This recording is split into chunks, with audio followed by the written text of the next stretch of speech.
Federal Bering is part of the FedNav fleet, which is the #1 international carrier operating in the Great Lakes. Here you can see her taking in the last turn of the St. Mary's River, which flows between the twin Sault Ste. Marie cities. She's on her way to Thunder Bay, about to pass through the Soo Locks.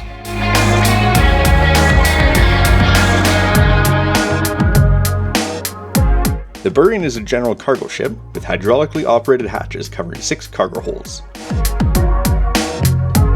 There are 4 crane towers nestled together for transport, each capable of lifting 35 metric tons. She's powered by a 5-cylinder diesel Kawasaki engine with an auxiliary boiler, 3 diesel generators, plus 1 emergency backup diesel generator. She's got a single fixed pitch propeller and has a rated speed of 14 knots. Her 6 cargo holds can haul a combined nearly 21,000 gross tons. The cargo itself can vary. Their website mentions steel products as well as project and break bulk general cargoes.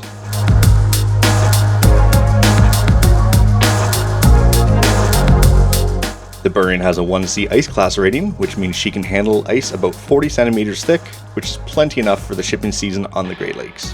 Here's a closer look at the hydraulically operated hatches, which are open for ventilation.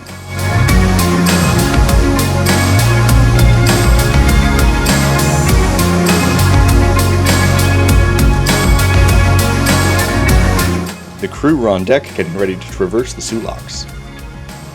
Speaking of, the H. Lee White just came from the locks. She's headed towards Rogers City, likely loading up on calcite from the mine there.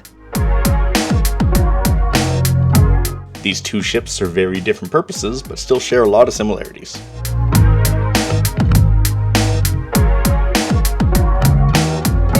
Both ships have the same width of 78 feet or 24 meters, but the White is about 50 feet longer despite the perspective my drone has. H. Lee White is owned and operated by the American Steamship Company and was built in 1974. She's sitting with a draft of about 26 feet.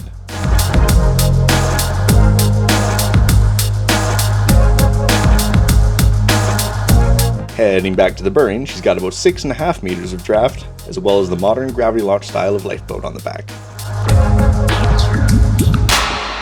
The Bering is one of 53 nearly identical handy-sized Laker vessels operated by FedNav, headquartered in Montreal. Thanks for tuning in.